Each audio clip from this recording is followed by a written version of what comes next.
সমুদ্রের ভিতরে আমি একবার সফর করলাম, আমেরিকার প্রায় 22টা স্টেট সফর করলাম কয়েক বছর মিলায়া। একবার আমার প্রোগ্রাম হলো ক্যালিফোর্নিয়া, লস অ্যাঞ্জেলেস। এখানে আমার 3 দিন প্রোগ্রাম। তারা একটা দিন আমাকে রাখলো সাইট সিন দেখার জন্য। আমাকে নিয়ে গেল লস অ্যাঞ্জেলেস থেকে সান ডিয়েগো। সান ডিয়েগো হচ্ছে প্যাসিফিক ওশানের পাশে। এইখানে আছে সি ওয়ার্ল্ড, অর্থাৎ সমুদ্রের মধ্যে যা কিছু আছে তা তারা সেখানে উঠায় রাখছে। বিশাল জায়গা, দেখতে অন্তত 4 দিন লাগে পুরা এলাকা দেখতে। আমার হাতে সময় 5 ঘন্টা, 5 ঘন্টা আমাকে দেখতে হবে। আমি বললাম গুরুত্বপূর্ণ জিনিসগুলি আমার দেখাও। তো নিয়ে গেল। এই আপনাদের মাঠটা যত বড়, এরকম একটা বড় পুকুর, সেই পুকুরের মাঝখানে আছে একটা ওয়াল, আর ঠিক মাঝখানে আছে একটা মঞ্চ, আর 10,000 লোক বসতে পারে এরকম একটা গ্যালারি। ওরকম একটা গ্যালারিতে আমাকে বসালো টিকিট কাটায়। ওখানে মাছের খেলা দেখানো হবে। যারা খেলা দেখাবে তারা হাতে তুড়ি দিল, সঙ্গে সঙ্গে 2টি মাছ ওই পাশ থেকে তারা ভিতরে বড় গেট আছে, সেই গেট দিয়ে এপারে চলে আসলো। আমি লক্ষ্য করলাম খেলা যারা দেখাবে তাদের মুখের কথা, বাঁশির আওয়াজ, হাতের ইঙ্গিত মাছে বোঝে। মাছটার বুকটা সাদা, একদম সাদা, আর পেছনের দিকটা কালো। যখন উঁচু হয় তখন মনে হয় কোন সৌদি প্রিন্স হবে, কালো কাপড় গায়ে দেয় সাদা জামার উপরে, ঠিক ওরকম মনে হয়।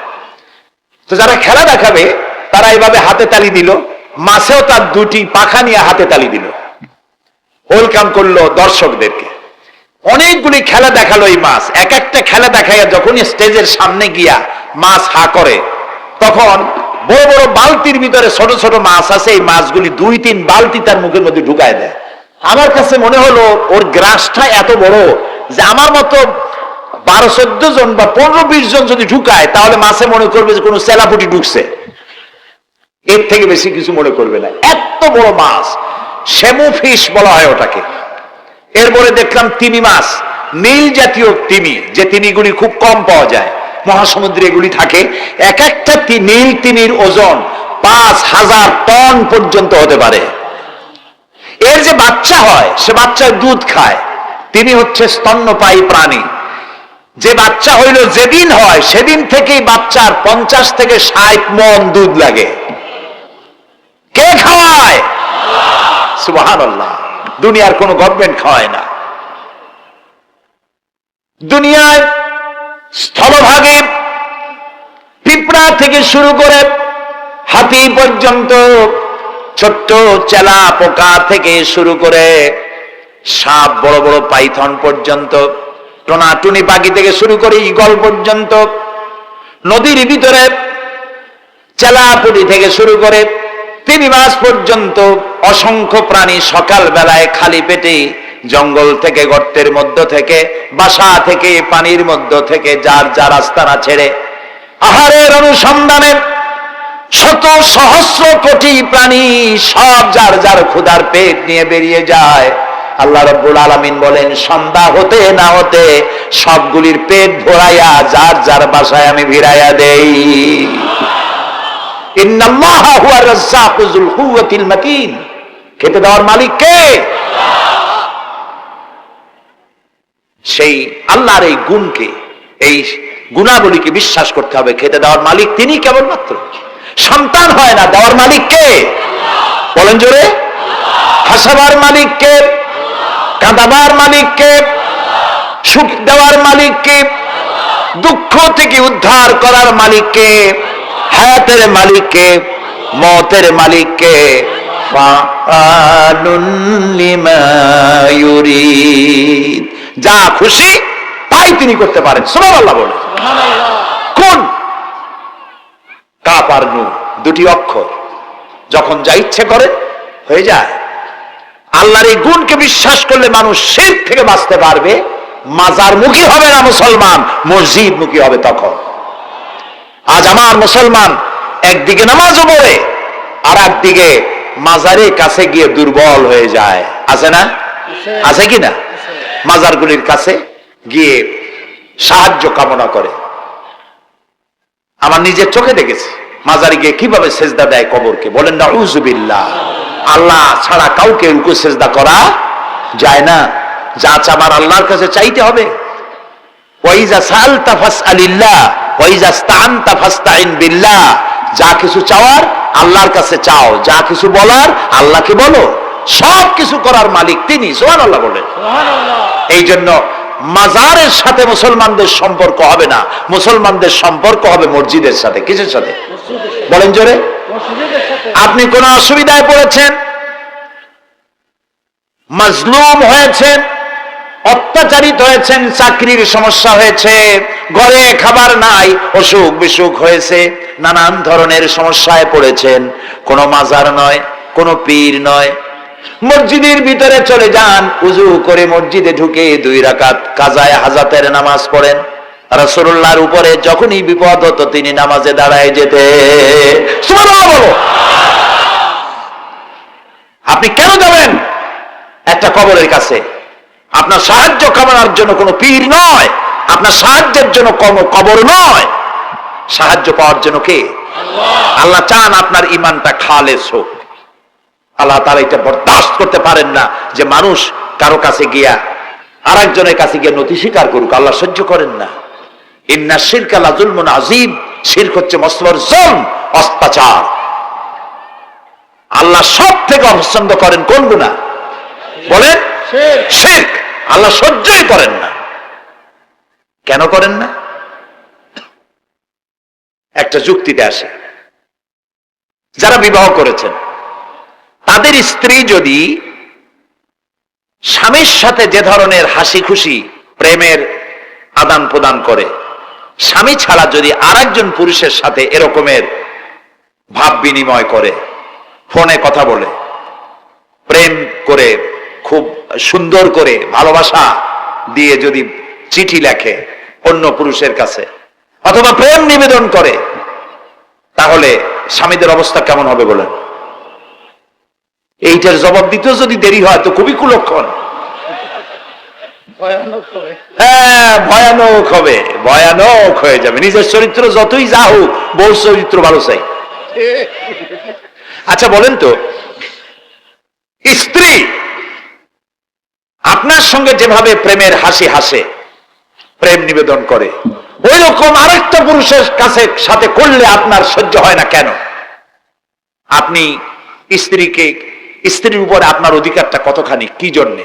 আপনার স্ত্রীর যে হাসি, যে মিষ্টি হাসি, যা আপনার প্রাণ কেড়ে নেয়, ওই হাসিতে আপনার কোনো অবদান আছে বলেন? তার যে টানা টানা চোখ, সুন্দর ভ্রু, মাথায় অনেক লম্বা চুল, শরীরটা সুন্দর, যৌবন, রূপ, এর ভিতরে আপনার কোনো অবদান আছে? হ্যাঁ আছে, একটু তো আছেই। আপনি যে মুখ দিয়ে বউটা হাসে, সেই ঠোঁটে একটু লিপস্টিক লাগাইছেন। যে চোখের জন্য আপনি পাগল, সেই চোখে একটু কাজল লাগাইছেন। শরীরটাকে পেঁচাবার জন্য সুন্দর একটা শাড়ি কিনে দিছেন। একটা শাড়ি দিয়ে, একটু লিপস্টিক কিনে দিয়ে, চুলের একটা ক্লিপ কিনে দিয়ে, একটা ভালো শাড়ি কিনে দিয়া স্ত্রীর উপরে যদি এত অধিকার আছে যে কোনদিন মৃত্যু পর্যন্ত কোন প্রেমের হাসি, ভালোবাসার আদান প্রদান আপনি ছাড়া আর কারো সাথে করতে পারবে না, এইটা যদি আপনার অধিকার এভাবে প্রতিষ্ঠিত হয়, তাহলে এই হাসি যিনি দিলেন, এই দাঁত, এই সুন্দর চোখ, এই রূপ, এই যৌবন যা আল্লাহ তাআলা দিলেন, তার সামনে কোনো পীর অথবা কবরের সামনে যদি হাত পাতে আল্লাহ বরদাস্ত করেন না। কথা কি বুঝে আসছে? কথা বুঝে আসছে? আলহামদুলিল্লাহ বলেন। আলহামদুলিল্লাহ। বুঝলেই আমাদের কষ্ট সার্থক। আলহামদুলিল্লাহ বলি। আমরা যেন আল্লাহরে চিনতে পারি, বুঝতে পারি। আমার বিশ্বাস করুন, কোরআন আমার সামনে, আল্লাহর কসম, কোন জীবিত পীর, কোন মৃত্যু পীর আমার ভাগ্যের ভালো বা মন্দ করার কোন অধিকার রাখে না, রাখে না, রাখে না। কোন পীর ফু দিয়ে আমার ভাগ্যকে ভালো বানাই দিতে পারবে না, পারবে না। এবং আমার একটা চুলও বাঁকাও করতে পারবে না। খাইরিহি ওয়া শাররিহি মিনাল্লাহি তাআলা। আমার ভালো, আমার মন্দ করার একমাত্র মালিককে। এক আঙ্গুল আকাশের দিকে উঁচু করে চিৎকার দিয়ে বলুন, কে? আবার বলেন, আবার বলেন, আবার বলুন। আমার এই বক্তব্য দিয়ে আমি কোন পীরকে অমর্যাদা করছি না। পীর সাহেবদের কাছে পীর কোন শরীয়তের শব্দ নয়। কোরআন এবং হাদিসে কোথাও পীর বলে কোনো শব্দ নাই। এটি ফার্সি শব্দ। এ শব্দের অর্থ হলো বৃদ্ধ। তো পীর যদি বৃদ্ধ হয় ভালো কথা, তিনি যদি আলেম হন আরো ভালো কথা। কিন্তু বাপ পীর ছিল, উনিও সেই সুবাদে পীর, ইলেম নাই, তোনার নিজের কাছেই তো টর্চ নাই। আপনাকে অন্ধকারে উনিও ম্যানহোলের মধ্যে পড়বে, আপনারে নিয়ে পড়বে। আলেম হইতে হবে, পীর যদি হয় আলেম হইতে হবে, 1 নম্বর কথা। 2 নম্বর কথা হলো তিনি ব্যবসায়ী হবেন না। ধর্মের নামে তিনি ব্যবসা করবেন না। তিনি মানুষকে হেদায়েতের পথ দেখাবেন, প্রয়োজনে জেলে যাবেন, প্রয়োজনে ফাঁসির মঞ্চে দাঁড়াবেন। তিনি নিজেকেই ইসলামের সব আমি করি, আর ইসলাম কারো কাছে নাই। যারা ইসলাম করলো 70-80 বছর ধরে, রাজনীতির পথ দেখালো, তারা ইসলামের দল না, ওনারটাই ইসলামের দল। এই ধরনের ফাজলামি বক্তব্য থেকে বিরত থাকতে হবে। এই ধরনের বেয়াদবিপূর্ণ বক্তব্য থেকে বিরত থাকতে হবে। আমার দোকানে খাঁটি ঘি পাওয়া যায়, আর কারো দোকানে খাঁটি ঘি পাওয়া যায় না। ইসলাম নিয়ে এই ধরনের মনোপলি বিজনেস করতে দেওয়া হবে না। প্রিয় ভাই সব, আমরা পীর সাহেবদের চিনি। পীর ছিলেন শাহজালাল রহমতুল্লাহ আলাইহি। সুবহানাল্লাহ। যুদ্ধ করা লাগে না, আজান দিয়েছেন, মূর্তির মাথা ভাঙ্গা চুর চুর হয়ে পড়ে গিয়েছে। গৌর গোবিন্দ পলায়া কুল পায় নাই। লোকেরা যায় তার মাজারে গিয়ে গজাল মাছ জিয়ারত করে আসে, কিন্তু তরবারিটা দেখে আসে না। দোধারি তরবারি এখনো আছে। সুবহানাল্লাহ বলেন। পীর ছিলেন হযরতে বাহাউদ্দিন নকশবন্দি, মুজাদ্দিদ আল ফিসানি রহমতুল্লাহ আলাইহি, বড় পীর আব্দুল কাদের জিলানী রহমতুল্লাহ আলাইহি, খাজা মঈনুদ্দিন চিশতি রহমতুল্লাহ আলাইহি, শাহজাহান আলী রহমতুল্লাহ আলাইহি। কত ওলিউল্লাহর মাজার দিয়ে আমার দেশ ভরা। আলহামদুলিল্লাহ কর। আলহামদুলিল্লাহ। এরা একদিকে মানুষকে মুরিদ বানায়া মুরিদের টাকা দিয়ে নিজেদের পকেট ভরেন নাই। ওনারা এরকম করতেন না, এইরকম করতেন। আর রাসূলুল্লাহ বলেছেন এই রকমের হাতের মর্যাদা নাই, এই হাতের মর্যাদা। আমি পীর দেখছিলাম, বাইতুল শরীফের পীর হযরত শাহ আব্দুল জব্বার সাহেব, আল্লাহ তাআলা জান্নাতুল ফেরদাউসের মেহমান বানায়নি। এই বাংলাদেশে শত শত মসজিদ মাদ্রাসার 3খানা তৈরি করে গেছেন। সুবহানাল্লাহ কর। বৃষ্টির মৌসুমে চট্টগ্রামের বাড়ি তার, 14 বছর মাদ্রাসায় ওয়াজিদিয়া চট্টগ্রামে 14 বছর বুখারী শরীফ পড়িয়েছেন। কি মানের আলেম, খালি পীর না। মুরিদরা যত টাকা দিত, এই টাকা দিয়ে বড় বড় মাদ্রাসা মসজিদ করেছেন। আর বৃষ্টির সময় সাথী সঙ্গী নিয়ে বস্তি এলাকায় যেতেন, পলিথিন দিয়া ছাওয়া, বাচ্চা আর তার স্বামী নিয়ে কাতরায় এক কোনায় বসে আছে, খাবার নাই, চাউল নাই, অসুস্থ, তাদের চাউল দিয়ে আসতেন, তাদের রান্না করার শাকসবজি দিয়ে আসতেন, ওষুধ দিয়ে আসতেন, হাড়ি পাতিল দিয়ে আসতেন। বন্যা হলে, তুফান হলে টাকা উজাড় করে যা মুরিদরা দিত সবগুলি উজাড় করে মানুষের খেদমত করতেন। সুবহানাল্লাহ। কাজেই যারা জামায় অনেকগুলো পকেট সমানে নিতে থাকে আর ভরতে থাকে এইভাবে করে, এই ব্যবসায়ীদেরকে পরিত্যাগ করতে হবে। পীর হচ্ছে ওই সমস্ত লোক যারা নাকি ধর্মের নামে ব্যবসা করে না, বরং আল্লাহর দ্বীনকে প্রতিষ্ঠা করার জন্য কথা বলে। প্রিয় ভাই সব, আমাদের জেহেন সাফ করতে হবে, পরিষ্কার করে বুঝতে হবে আমার ভালো আমার মন্দ কে করতে পারেন? আল্লাহ। সম্রাট শাহজাহান নাম শুনেছেন? কোথার বাদশা বলেন? দিল্লির সম্রাট। সম্রাট শাহজাহান, পৃথিবী জোড়া নাম তার। কবি বলছেন, শাহনে জাহাं को जिन्हें फख्र से देते थे बाज, वाज कब्र में है सूरह अलहम्दु की मोहताज।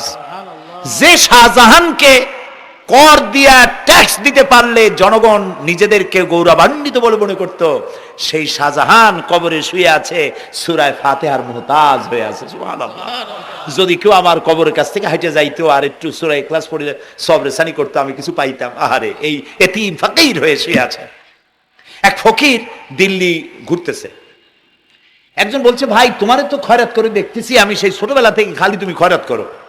একটা জিনিস আপনারা মনে রাখবেন, গরিব, আজকে যারা গরিব পরিশ্রমের মধ্য দিয়ে কালকে তারা ধনী হতে পারে, কিন্তু যারা ভিক্ষুক, যারা ভিক্ষা করে, জিন্দেগিতে কোনোদিন তারা বড় হতে পারবে না।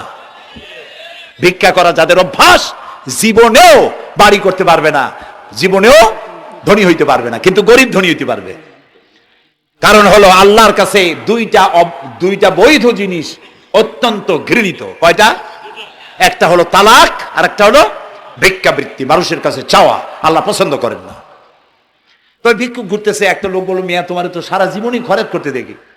খরচ করবো না, করবো কি? যার কাছে যাই সে দেয় 4 আনা 2 আনা 1 টাকা, এর বেশি তো দেয় না। তেদি আমি কেমনে বড় লোক হবো? কয় যে তুমি বাদশার চোখে দেখো না, বাদশার চোখে দেখো না। কয় বাদশার কাছে কি আমার মতো লোক যাইতে পারে নাকি? কল না, যাইতে হবে, যাও। বাদশা একবার যাবা, এমন দেওয়া দেবে জীবনে আর তোমার খরচ করা লাগবে না। পাতি শিয়ালের পিছনে ঘুরে তো লাভ নাই। পাতি শিয়ালে খায় মুরগি, তোমার একটা ঠ্যাং দেবে, দাঁতের খেলালের কাজও হবে না। বাঘের পিছনে ঘোরো, বাঘে খায় গরু আর হরিণ, একটা রান দিলে তুমি 1 সপ্তাহ খাইতে পারবা। কাজে ঘুরতে গিয়েও বোঝা উচিত কার সাথে ঘুরি। তো বলছে বাদশার কাছে যাও। তো বাদশারে পাবো কই? কই তো দেখলাম কেবল মসজিদে ঢুকলো। তারপরে ফকির গিয়ে দাঁড়ায় আছে বারান্দায়, দেখে যে উনি বাদশা ভেতরে বসে হাত তুলে আছে ভাবে, আর চোখ দিয়ে পানি পড়ে দাড়ি ভিজে ভিজে পড়তেছে। নামাজ শেষ করে, মোনাজাত শেষ করে বাদশা বেরিয়েছেন। কোন বাদশা? শাহজাহান। বাইরে আসার পর ফকির বলল আসসালামু আলাইকুম, বলে ফকির রওনা করছে। বাদশা বলে দাঁড়াও, তুমি যে রওনা করলা, তোমার তো ভিক্ষুক মনে হয়, আর লোকেরা যারা ভিক্ষুক না তারাও তো আমার কাছে চায়, আর তুমি তো ভিক্ষুক, চাইলে না কেন কিছু? ভিক্ষুক বলে জাহাপানা, আমি কিছু চাইতে এসেছিলাম আপনার কাছে, কিন্তু আপনার করুণ অবস্থা দেখে আমার জ্ঞানের চোখ খুলে গিয়েছে। আমি দেখতে পেলাম আমি যার কাছে চাইতে এসেছি, আমি তো কান্দি না, হাতও বাতি নাই। যার কাছে চাইতে আসতাম দিল্লির সম্রাট, আবার কোন সম্রাটের কাছে হাত পেতে ভিক্ষুকের মতো কি জানি চায়, আর চোখ দিয়া পানি পড়ে দাড়ি ভিজে ভিজে পড়ছে। আমার জ্ঞানের চোখ খুলে গেছে, দুনিয়ার বাদশার কাছে আর চাইবো না। বাদশা কান্দে যে বাদশার কাছে, তার কাছেই চাইবো। প্রিয় ভাই সব, এই জন্যে জিহ্ন সাফ করে ফেলুন। দুনিয়ার কোন মানুষের জন্য, মানুষের কাছে নয়, কোন কবরে নয়, কোন কারো কাছে নয়, আল্লাহ তাআলার কাছেই আমরা নামাজের মধ্যে ঘোষণা করেছি, ইয়াকা না'বুদু ওয়া ইয়াকা নাস্তাঈন। আল্লাহ তাআলা তোমার একমাত্র ইবাদত করি, তোমার কাছেই সাহায্য চাই। কাজে সাহায্য আল্লাহর কাছে। কার কাছে চাইবো বলেন? আল্লাহ আমাদের ঈমান পোক্ত করে দিন। আমরা বলি আমিন, আমরা বলি আমিন। অসুখ বিসুখ হইলে পরে ধৈর্য ধরবেন। অনেক মানুষ আছে জ্বর হইলে কয় যে এত নামাজ পড়ি খালি জ্বর আমারই হয়, এত রোজা রাখি, ভালো ভালো কাম করি, আমার ছেলের অসুখ মোটে সারি না। এই জাতীয় কথা বলবেন না। মুমিনের পায়ে যদি কাঁটাও ফোটে সওয়াব থেকে খালি নাই। ধৈর্য ধরতে হবে। কাঁটা ফুটছে, বলেন ইন্না লিল্লাহ। আজাবান লিল মুমিন, মুমিনের জন্য বড়ই আশ্চর্য ব্যাপার, বিপদ হইলেও শুকর আদায় করে, আর সুখে থাকলেও শুকর আদায় করে। সুবহানাল্লাহ বিহামদি। বিপদ আসলে সে বলে ইন্না লিল্লাহি, বলেন ইন্না লিল্লাহি ওয়া ইন্না ইলাইহি রাজিউন। আর যখন শান্তি আসে বলে আলহামদুলিল্লাহ। দুই অবস্থায় তার জন্য নিয়ামত আল্লাহর তরফ থেকে সে পায়, আলহামদুলিল্লাহ। প্রিয় ভাই সব, তো আল্লাহর উপর ঈমান আনার জন্য কয়টা শর্ত বলছিলাম? এই যে প্যাচ লেগে গেছে, কয় যে 3টা। আল্লাহর উপর ঈমান আনার জন্য শর্ত কয়টা? 4টা। 4টার বলছি কয়টা? 2টা। আরেকটা হচ্ছে আল্লাহর কুদরত, এ বিশ্বাস করা। আল্লাহর কুদরত মানে শক্তি। আল্লাহর কিছু বিশ্বাস করবেন, বলেন জোরে? শক্তি। আকাশ এবং জমিনে শক্তিশালী কে? কিন্তু আমার দেশের জনগণ, কিছু কিছু রাজনীতিবিদরা বলে জনগণই নাকি সকল ক্ষমতার, সকল শক্তির উৎস। কি পাগল! তুমি ক্ষমতার উৎস? নাকের মধ্যে ময়লা, দাঁতে ছাতা, পেটের মধ্যে দুর্গন্ধ ভরা, ক্ষমতার উৎস। আশ্চর্য কথা। এই যে ক্ষমতার উৎস, হাজার হাজার লোক এখানে বসা, 2টা ভাউয়া ব্যাংক যদি 2 কোণা দিয়ে ঢোকে, ভাউয়া ব্যাংক চেনেন? বিগ সাইজের ব্যাংক, 2টা যদি দুই দিক দিয়ে ঢোকে লাফাইতে লাফাইতে, দুই দিক দিয়ে ঢোকে লাফাইতে লাফাইতে, সামনে যারা আছে এমনি লাফাবে। অন্তত টঙ্গী তামিরুল মিল্লাত মাদ্রাসা ছাড়াইয়া তারপরে ফিরে তাকায় বলবে, ভাই আমরা দৌড়াই কেন?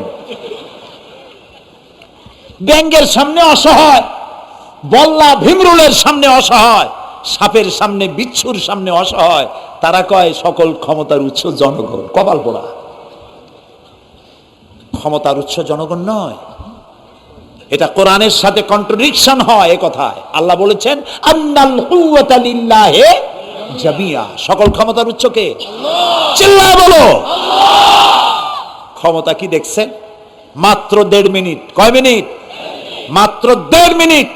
আল্লাহ বলেছেন কোন, সাথে সাথে তামিলনাড়ু, মালয়েশিয়া, ইন্দোনেশিয়া, থাইল্যান্ড, মালদ্বীপ, শ্রীলঙ্কা 2 লক্ষ লোক শেষ, 1 লক্ষের খোঁজ নাই।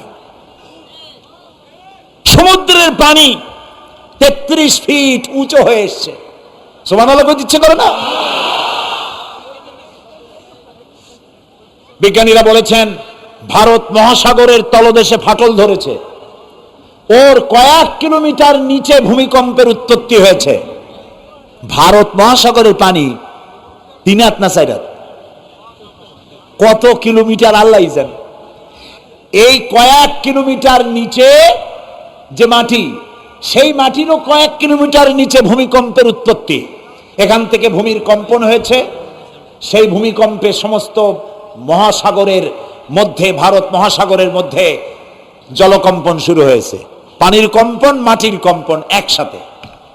33 ফিট উঁচা, মানে 4 তলা বিল্ডিং এর মতো উঁচু হয়ে আসছে পানি।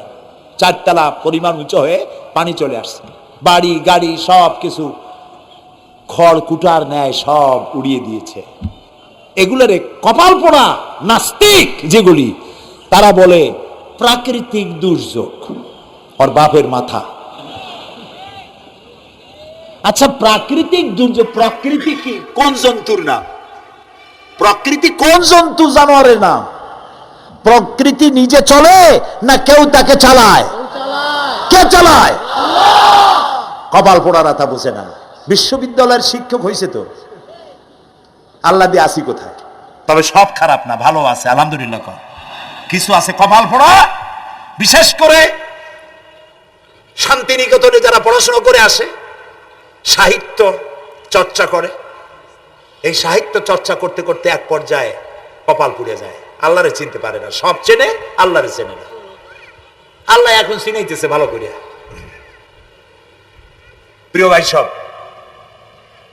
কওমে আদ, কওমে সামুদ, এগুলিকে আল্লাহ তারা ধ্বংস করেছেন।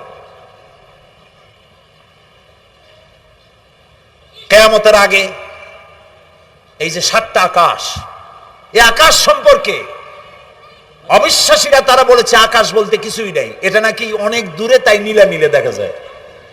কি কপাল পোড়া, চিন্তা করেন, নীলা নীলা দেখা যায়। এই আকাশ মহাশূন্য। এই আকাশগুলিকে, আকাশ কয়টা স্তর? 7টা। এগুলি কাতাইয়ে সিজিল্লিল কুতুব। কোরআনে কারিমে আল্লাহ তাআলা বলেছেন কিতাবের পৃষ্ঠার মতো কিয়ামতের আগে একটার পর একটা ঠাস ঠাস করে পড়বে, ভেঙে চুরে চুরমার হয়ে যাবে। ওয়াইদাল বিহারু ফুজ্জিরাত, আল্লাহ তাআলা বলছেন ইদাস সামাউ ফাতারাত ওয়াইদাল কাওয়াকিবু ইনতাসারাত ওয়াইদাল বিহারু ফুজ্জিরাত। আকাশের তারকাসমূহ বিক্ষিপ্ত হয়ে পড়বে। অসংখ্য তারকারাজি, বিশাল বিশাল তারকা বিক্ষিপ্ত হয়ে পড়বে। চন্দ্র সূর্য একটার সাথে আরেকটা ধাক্কা লেগে চাঁদ আর সূর্য আলো হারিয়ে ফেলবে, একাকার হয়ে যাবে। পাহাড়গুলো উঁচু করে আল্লাহ তাআলা জমিনের উপরে আছাড় মারবেন, কালিহিনিল মানফুস, তুলার মতো উড়ে চলে যাবে। সুবহানাল্লাহ বলবা না? কত বড় শক্তি আল্লাহ পাকের। ওয়াইদাল বিহারু ফুজ্জিরাত, সমুদ্র সমূহ বিদীর্ণ হয়ে যাবে। সমুদ্রে যত পানি আছে সমস্ত পানিগুলি নিঃশোষিত হয়ে যাবে মাটির তলায়, এবং সেখানে অগ্নুৎপত্তি হবে। কোরআনে কারিমে আল্লাহ বলে দিয়েছেন গোটা সমুদ্রগুলিতে আগুন জ্বলতে থাকবে। এগুলি কিয়ামতের আলামত। আল্লাহ পাকের অফুরন্ত মেহেরবানি। এই যে কানের কাছ দিয়া গুলিটা চলে গেছে, কানে লাগে নাই। বাড়ির কাছ থেকে কিয়ামত হয়ে গেল, বাংলাদেশে আল্লাহ বাঁচাই দিলেন। সুবহানাল্লাহ বলো, আলহামদুলিল্লাহ বলে।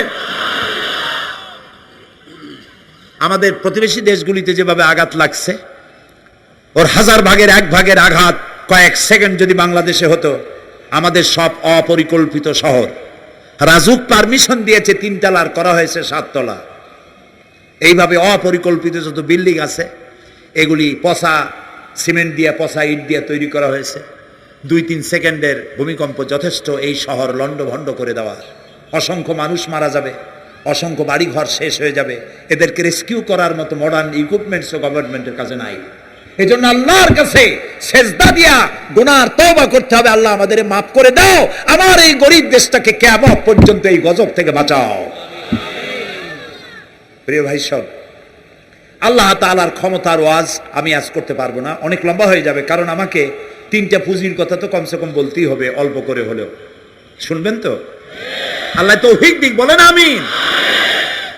আল্লাহ তাআলার ক্ষমতায় বিশ্বাস করা, তার প্রচন্ড ক্ষমতা, যা খুশি তাই বলেন করতে পারেন। মরাকে জিন্দা, জিন্দাকে মারতে পারেন, মরুভূমিতে ফুল ফুটাতে পারেন। সুবহানাল্লাহ, যা খুশি তাই করতে পারেন। এই শক্তি সহকারে আল্লাহকে বিশ্বাস করতে হবে। 4র্থ নম্বরে, আল্লাহর হুকুম এবং হাকাম, আদেশ নিষেধ। আমি আল্লাহরে বিশ্বাস করি, এই কথার কোনো দাম নাই যদি তার আদেশ না মানি। এই কথার কোনো দাম নাই যদি তার নিষেধকে আমি আমার জীবনে প্রত্যাহার না করে চলতে পারি। মুসলমান বলে দাবি করার কোনো মূল্য নেই। একদিকে নামাজ পড়ি, আর একদিকে ওজনে কম দেয়, খাদ্যে ভেজাল দেয়, বেপরদা করি, মিথ্যা কথা বলা হয়, ওজনে কম দেয়, খাদ্যে ভেজাল দেয়, জমিনের আইল ঠালে আমানতের খেয়ানত করে, আল্লাহর হুকুম মানা হলো না, রসুলের আদেশ মানা হলো না। আল্লাহর উপর ঈমান আনার জন্য 4র্থ শর্ত হচ্ছে, আল্লাহ যা বলেছেন মাথা নত করে মেনে নিতে হবে, বলতে হবে সামি'না ওয়া আতা'না। বলেন সামি'না ওয়া আতা'না, শুনলাম আর মেনে নিলাম। বলেন তো জোরে, শুনলাম আর মেনে নিলাম। সুবহানাল্লাহ বলেন। মুমিনেরা এই প্রশ্নই করবে না মদ হারাম কেন, মুমিনেরা এই প্রশ্নই করবে না জুয়া হারাম কেন, মুমিনেরা এই প্রশ্নই করবে না জিনা হারাম কেন। একটাই জবাব, মদ হারাম কেন? আল্লাহ হারাম করেছেন তাই হারাম। জিনা হারাম কেন? আমার আল্লাহ হারাম করেছেন তাই হারাম। জুয়া হারাম কেন? আমার আল্লাহ হারাম করেছেন তাই হারাম। কোন যুক্তি নাই। যুক্তির, আল্লাহর নিষিদ্ধ জিনিসে যুক্তি তালাশ করে কেবলমাত্র শয়তান। আল্লাহর আদেশ নিষেধে যুক্তি তালাশ করে কে? শয়তান। মুমিনের কাজ হলো সামি'না, বলেন, ওয়া আতা'না, শুনলাম আর মানলাম, বাস, শেষ কথা, খালাস। এই গেল 4টি শর্ত পুরো হয়ে গেল।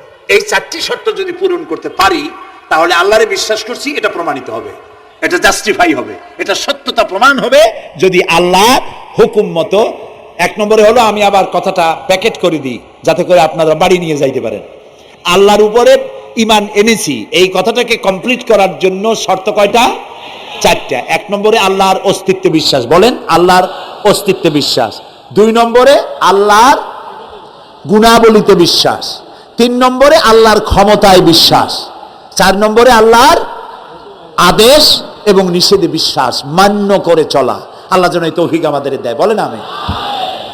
আল্লাহ রাব্বুল আলামিন দুনিয়ায় শান্তি, আখিরাতে জাহান্নাম থেকে মুক্তি দেওয়ার জন্য আল্লাহ পাক আমাদেরকে একটা ব্যবসার কথা বলেছেন। ওই ব্যবসায় পুঁজি কয়টা? বলেন। 3টা পুঁজি। বলছি কয়টা? দেখেন যে কেমনি প্যাঁচ লাগে। বলছি মাত্র একটা, সে একটা ডাল বার করছি 4টা। এবার আসেন মূল পয়েন্টে। এবার দ্বিতীয় পয়েন্ট, রসুলের প্রতি ঈমান। আমরা তো রসুলের প্রতি ঈমান আনছি কিনা বলেন? রসুলের প্রতি ঈমান এনেছি। আমাদের এই ঈমান যথেষ্ট নয়, কারণ আমাদের ঈমান হলো রবিউল আউয়াল মাসে ঈমান তাজা হয়, ঠিক না? ঠিক না? রবিউল আউয়াল মাস যখন আসে, ব্যানার টানাই, শামিয়ানা টানাই, রাস্তাগুলিতে ফ্ল্যাগ লাগাই আর আলোকসজ্জা করি।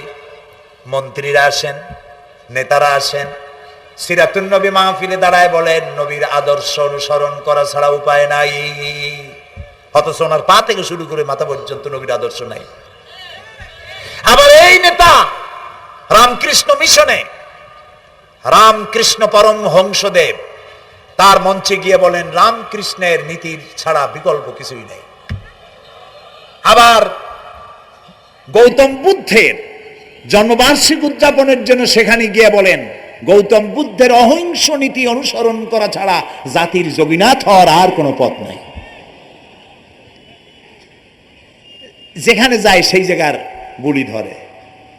রবিউল আউয়াল মাস আসতে পারে, আলোকসজ্জা করে ইয়া নবী সালামু আলাইকা, ইয়া রাসূল সালামু আলাইকা, এরপরে গরম গরম জিলাপি রাসূলুল্লাহকে বুঝায় দেওয়া হলো, হে রাসূল আপনি তাকিয়ে দেখেন কত মহব্বত আপনারে করি, আপনার মহব্বতের জন্য আমাদের শহরের কোনো মিষ্টির দোকানে আর মিষ্টি নাই, সব আমরা খাইয়া শেষ করছি। এই হলো মহব্বত। এই মহব্বতে এই ইমানে কাজ হবে না। এই ইমানে বলেন কাজ হবে না। কোন ইমানে কাজ হবে? রাসূলের প্রতি ইমানের অর্থ কি? এর অর্থ হচ্ছে নবী করিম সাল্লাল্লাহু আলাইহি ওয়াসাল্লাম আমাদের রাসূল, আমাদের নেতা। আমাদের রাসূল আমাদের নেতা, আমরা তার উম্মত, তার অনুসারী। অনুসারীর কাজ কি? নেতার পূর্ণাঙ্গ অনুসরণ করণ। রাসূলুল্লাহর আনুগত্য করতে হবে, এটা কে বলেছেন? আল্লাহ রাব্বুল আলামিন সূরা আলে ইমরানের মধ্যে বলেছেন কুল ইন কুনতুম তুহিব্বুনাল্লাহা ফাত্তাবিউনি ইউহিব্বুকুমুল্লাহ ওয়া ইয়াগফির লাকুম যুনুবাকুম আল্লাহু গফুরুর রহিম। হে নবী আপনি বলুন, তোমরা যদি আল্লাহকে ভালোবাসো তাহলে তোমার কাজ হচ্ছে, তোমরা যদি আল্লাহকে ভালোবাসো তাহলে তোমরা আমার আনুগত্য করো, আমার অনুসরণ করো। কার? রাসূলের। বলেন কার? রাসূলের অনুসরণ যদি তোমরা করো, খেয়াল করে শুনতেছেন তো? আল্লাহ তাআলা বলছেন নবী আপনি বলেন তোমরা যদি আল্লাহকে ভালোবাসো, তোমাদের এই দাবি যদি সত্য হয় তাহলে আমার অনুসরণ করো, আমার আনুগত্য করো। আমার অনুসরণ, আমার আনুগত্য করলে পরে তোমাদের কে আল্লাহ রাব্বুল আলামিন ভালোবাসবেন এবং তোমাদের তামাম জিন্দেগীর সমস্ত গুনাহ খাতা আল্লাহ তাআলা মাফ করে দিবে। আমরা কি গুনাহ মাফ করাইতে চাই? বলেন চাই? আসুন রাসূলের আনুগত্য করুন। রাসূলের আনুগত্য কিরকম? রাসূল যেভাবে মোস কাটছে আমরা সেইভাবে মোস কাটবো, তিনি দাড়ি যেভাবে রাখছেন আমরা সেইভাবে রাখবো, তিনি চুল কাটছেন যেভাবে সেইভাবে করব, তিনি পায়ের নখ হাতের নখ যেভাবে কাটছেন সেইভাবে করব, তিনি যেভাবে বিবাহ করেছেন সেই সুন্নত অনুযায়ী বিবাহ, তিনি যেভাবে দেশ চালাইছেন সেইভাবে দেশ চালাবো। রাসূলের অনুসরণের অর্থ শুধু এই নয় যে তিনি যেভাবে সুরমা লাগাইছেন আমি ওইরকম সুরমা দেব, তিনি যেভাবে কদু খাইছে আমিও কদু খাবো, এইটা নয়। এটা নয়, শুধু রাসূলের আনুগত্য হবে মুরগির ফার্ম থেকে শুরু করে জাতিসংঘ পর্যন্ত, জীবনের সব ক্ষেত্রে। আর বিশ্বাস করতে হবে তিনি শেষ নবী, তারপরে আর কোন নবী আসবে না। আল্লাহ রাব্বুল আলামিন সূরা আহজাবের মধ্যে বলেছেন মা কানা মুহাম্মাদুন আবা আহাদিম মির রিজালিকুম ওয়ালাকির রাসূলুল্লাহি ওয়া খাতামান নাবিয়্যিন। মুহাম্মদ সাল্লাল্লাহু আলাইহি ওয়াসাল্লাম তোমাদের কোন পুরুষদের পিতা নন, তিনি আল্লাহর রাসূল এবং তাকে দিয়ে নবুয়তের মিশনকে খতম করে দেওয়া, কমপ্লিট করে দেওয়া হয়েছে। আর কোন নবী? রাসূলুল্লাহ বলেছেন লা নবিয়্যা বাদি ওয়ালা রাসূল, আমার পরে আর কোন নবী আসবে না, রাসূল আসবে না। কথা বুঝে আসছে? আল্লাহর নবীর পরে আর কোন নবী হবে না। আল্লাহর নবী বলেছেন একটি ইমারত তৈরি করে তার ভিতরে একটা ইট যদি খালি থাকে, একটি ইটের জায়গা যদি শূন্য থাকে, তাহলে সকলের চোখে ধরা পড়বে। ওই ইটখানা দিলে পরে বিল্ডিংটা কমপ্লিট হয়ে যায়। নবুয়তের যে ইমারত আল্লাহ তৈরি করেছিলেন ওর ভিতরে একটা ইটের অভাব ছিল, আল্লাহ পাক আমাকে দিয়ে সেই শূন্য জায়গা পূরণ করে দিয়ে নবুয়তের মিশনকে কমপ্লিট করে দিয়েছেন। রাসূলুল্লাহ বলেছেন আমার পরে আর কেউ নবী হবে না। পৃথিবীর সব মুসলমানদের আকীদা মুহাম্মদ সাল্লাল্লাহু আলাইহি ওয়াসাল্লামের পরে যদি কেউ নবুয়তের দাবি করে সে কাফির, হাজার বার কাফের। তারা যারা তাকে যারা নবী মানবে তারাও রাসূলুল্লাহ বলেছেন আমার পরে 30 জন মিথ্যেবাদী নবুয়তের দাবি করবে। তার মধ্যে একজন তো দাবি করছে রসুলের জীবদ্দশায়, একটা ছিল মেয়ে লোক আর একটা ছিল পুরুষ। পুরুষটার নাম ছিল মুসাইলামা কাযযাব, নামই ছিল কাযযাব। কাযযাব মানে মিথ্যাবাদী। দেখছেন অবস্থা, নামই মিথ্যাবাদী। উম্মতেরা কইল যে আপনি তো একজন নবী, আমরা সৌভাগ্য আর দুর্ভাগ্য হোক আপনারা নবী বলে মানলাম। মুহাম্মদ সাল্লাল্লাহু আলাইহি ওয়াসাল্লামের কাছে প্রায় জিবরাইল আসে আর ওহী আনে, আর আপনি আমাদের কোনো ওহী দিতে পারলেন না পর্যন্ত। কয় যে কেবল না নবী হইলাম, অপেক্ষা করো, ওহী আসবেন। বেশ কিছুদিন যাওয়ার পর খুব চিন্তা ভাবনা করে কয় যে ওহী একটা আসছে। উম্মতেরা সব দৌড়ে আসছে, কি ওহী? কয় যে এইমাত্র শেষ রাত্রে জিবরাইল আসছিল, আইসে আমারে কয়ে গেল, একটা সূরা নাজিল করলো। সূরাটা কি? ইন্না আতাইনাকাল আকাক ফাসাল্লি লিরাব্বিকা ওয়াজআক ইন্না শানিয়াকা হুয়াল আবলাক। উম্মতেরা কয় সর্বনাশ, এই সূরা পড়তে গেলে তো আমরা কাইসা মরে যাব। এর অর্থ তো খুব বিকায়দা। কি সূরা নাজিল হলো আপনার উপরে? ইন্না আতাইনাকাল আকাক মানে আমি তোমাকে হুতুম পেশা দান করেছি, সুতরাং তুমি তোমার প্রভুর উদ্দেশ্যে নামাজ পড়ো আর চিৎকার মারো, কারণ তোমার শত্রুরা সাদা এবং কালো বর্ণের। আমরা তো আগামাথা কিছু বুঝলাম না, কি ওই? আচ্ছা ঠিক আছে, পয়গম্বর মুহাম্মদ সাল্লাল্লাহু আলাইহি সাল্লামকে তার উম্মতেরা নিয়ে যায় তাদের বাগানে, মাঝে মধ্যে নিয়ে যায়। নিলে পরে যে কুয়ায় পানি থাকে না, শূন্য কুয়া পানিতে ভরে যায়। যে গাছতলা দিয়ে তিনি হেঁটে যান, যে খেজুর গাছে খেজুর নাই, সেই গাছতলা দিয়ে রাসূল হেঁটে গেলেন, গাছে ফল ধরে যায়। আপনি তো এরকম কিছু দেখাইতে পারেন না। তোমরা তো আমার নেও না, চলো না যাই। নিয়ে গেছে, যাইয়া দেখে যে কুয়ার পার দিয়ে যায়, যে কুয়ায় পানি থাকে তা থাকে না, শুকায় যায়। যে গাছতলায় দিয়ে যায়, ওই গাছে খোরমা থাকলে সাথে সাথে খরগুড়ি ঝরে যায়। উম্মতের কয় কি একটা কপাল পড়ো, নবী পাইলাম ভাগে। আল্লাহ তারে শেষ করছে দুনিয়া থেকে, জাহান্নামে চলে গেছে। সেই মহিলাটাও গেছে, সেও গেছে। রাসূলুল্লাহ বলেছেন এইরকম 30 জন মিথ্যাবাদী নবুয়তের দাবি করবে কিয়ামতের আগ পর্যন্ত। গোলাম আহমদ কাদিয়ানী, এ হলো ইতিহাসে আমরা যদ্য পাই, তার পর্যন্ত 28 জন হয়েছে। মুহাম্মদ সাল্লাল্লাহু আলাইহি সাল্লামের ইন্তেকালের পর ওকে নিয়ে হয়েছে 28 জন। কয়জন হইল? বাকি আছে কয়জন?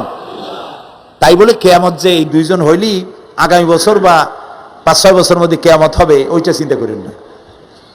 এই পৃথিবীতে একটা লোক আল্লাহ শব্দ উচ্চারণ করার যদি থাকে, কিয়ামত সে পর্যন্ত হবে না। সুবহানাল্লাহ। সুতরাং বহুত দেরি আছে কিয়ামতে। তবে ওর মতো আরো শয়তান 2 জন আসবে। গোলাম আহমদ কাদিয়ানী বলল, আমি পয়গম্বর, আমি নবী, আমার উপরে ওহী আসে। তো তার সঙ্গে ওই যুগের বড় আলেম মাওলানা আতাউল্লাহ শাহ বুখারী রহমতুল্লাহ আলাইহি, তিনি বললেন, আচ্ছা তুমি যে নবুয়তের দাবি করো, এই শক্তি তুমি পাও কই? কয় যে আমার শক্তি তো কোরআন, কোরআনের মধ্যেই আছে আমার কথা। কোথায়? কয় সূরা সফের মধ্যে আছে, ইয়াতি মিন বাদি ইসমুহু আহমদ। ঈসা আলাইহিস সালাম আমার ব্যাপারে ফোরকাস্ট করেছেন, ভবিষ্যৎবাণী দিয়েছেন যে আমার পরে একজন আসবে, তার নাম হবে আহমদ। আমি তো সেই আহমদ। মাওলানা বুখারী বলছেন, বেকুব, ঈসা আলাইহিস সালাম যার কথা বলেছেন তার নাম, ঈসা আলাইহিস সালাম যার কথা বলেছেন তার নাম হলো ফকাত আহমদ, আর তোমার নাম হলো গোলাম আহমদ। তাহলে এতে করে বোঝা যায় ঈসা আলাইহিস সালাম যার কথা বলেছেন তুমি সেই আহমদের গোলাম, তো তুমি নবুয়তের দাবি করো কেন? গোলাম আহমদ কয় যে হুজুর, আমার নামের আগে গোলাম বৈশা একটু সমস্যা হয়েছে, ঠিক, তো গোলামটারে যদি বাদ দেই তাহলে তার আপনি আপত্তি করতে পারেন না, আমি আহমদ থাকি আর আপনি আমার উম্মত হয়ে যান। আমি আমার কথা ঈসা আলাইহিস সালাম বলেছেন। মাওলানা বুখারী বলছেন, দেখো তোমার ফতোয়া অনুযায়ী তুমি বলছো নামের প্রথম অংশ বাদ দিয়া শেষের অংশ নিয়ে তোমার উপর ঈমান আনতে, তাহলে আমি আমার নাম আতা আল্লাহ। তোমার ফতোয়া অনুযায়ী আমার নামের প্রথম অংশ বাদ দিলাম, আতা গেছে, থাকছে আল্লাহ। আর আল্লাহ হয়ে বলছি তোর মতো গাধারে আমি নবুয়ত দেই নেই। এরপর এই শয়তানের মউত হলো কোথায়? বলেন কোথায়? পায়খানার ভিতরে। এই কাদিয়ানীরা, গোলাম আহমদ কাদিয়ানী কাফের, ওরে যারা নবী বলে মানে তারাও কাফের। প্রিয় ভাই সব, পৃথিবীর 48টি মুসলিম দেশ কাদিয়ানীদেরকে নন মুসলিম মাইনরিটি হিসাবে ঘোষণা দিয়েছে রাষ্ট্রীয়ভাবে। সৌদি গভর্নমেন্ট আইন পাশ করেছে, কিয়ামত পর্যন্ত কাদিয়ানীরা মক্কা মদিনায় প্রবেশ করতে পারবে না। বিগত 100 বছরের ভিতরে কোনো কাদিয়ানী মক্কা মদিনায় ঢুকতে পারে নাই। আজকে বাংলাদেশে খতমে নবুয়তের আন্দোলন নতুন কিছু নয়। দীর্ঘদিন থেকে এই উপমহাদেশে খতমে নবুয়তের আন্দোলন চলছে। এই আন্দোলন চলবে যতদিন পর্যন্ত সরকারের পক্ষ থেকে তাদেরকে নন মুসলিম মাইনরিটি ঘোষণা না করা হচ্ছে, আন্দোলন চলবেই। এদের লাশ রাস্তায় ফেলাই দিবা আর 14 কোটি মুসলমান তাকিয়ে তাকিয়ে দেখবে, তা বিশ্বাস করো না। খতমে নবুয়তের আন্দোলন যারা করেন, এই জাতির 14 কোটি মুসলমানের সমর্থন তাদের পেছনে রয়েছে। কাজী তাদের ব্যাপারে উচ্চবাচ্য কথা বলতে গিয়ে ব্যারিস্টার হন, আইনজীবী হন, যেই হন, খতমে নবুয়তের আন্দোলন যারা করে তাদের ব্যাপারে কথা বলতে গিয়ে মুখ সামনে কথা বলবেন। এদেশের মানুষ শহীদ হয়ে যাবে, কাদিয়ানীদেরকে বরদাস্ত করবে না। আমাদের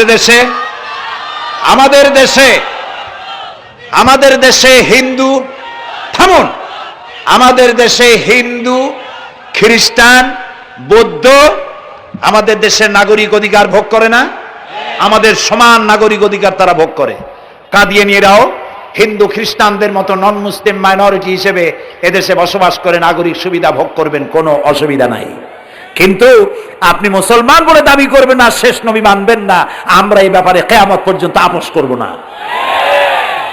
কেবলমাত্র মূর্খ, দালাল, হারামখোর তারাই কাদিয়ানীদের পক্ষ অবলম্বন করতে পারে, ইমানদারেরা পারে না।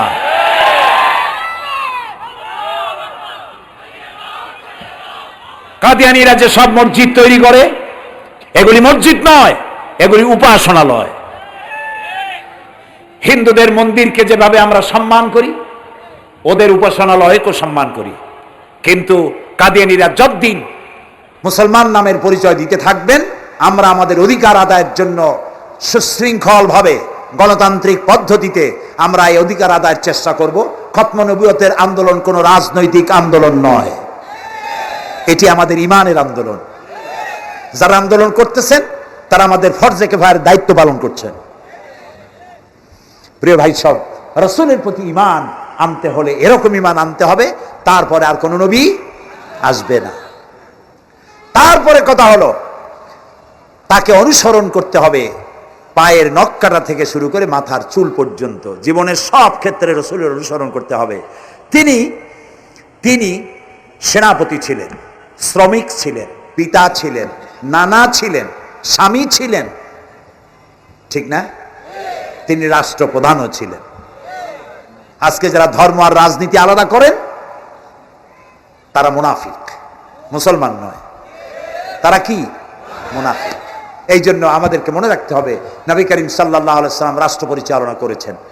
যারা ধর্ম আর রাজনীতি আলাদা করেন তারা মুসলমান হিসাবে আল্লাহর কাছে পরিচিত হতে পারবেন না। প্রিয় ভাই সব, নবীজি মক্কা থেকে মদিনায় এলেন। মদিনায় এসে রাষ্ট্রপ্রধানের দায়িত্ব পালন করলেন। আজ তিনি রাষ্ট্রপ্রধান, কোরআন হলো সংবিধান, কোরআনের আইন চালু করে দিলেন। চুরি বন্ধ হলো, ডাকাতি বন্ধ হলো, জেনা ব্যভিচার বন্ধ হয়ে গেল, মানুষ দরজা খুলে ঘুমাবার সুযোগ পেল। সুবহানাল্লাহ, সুবহানাল্লাহ।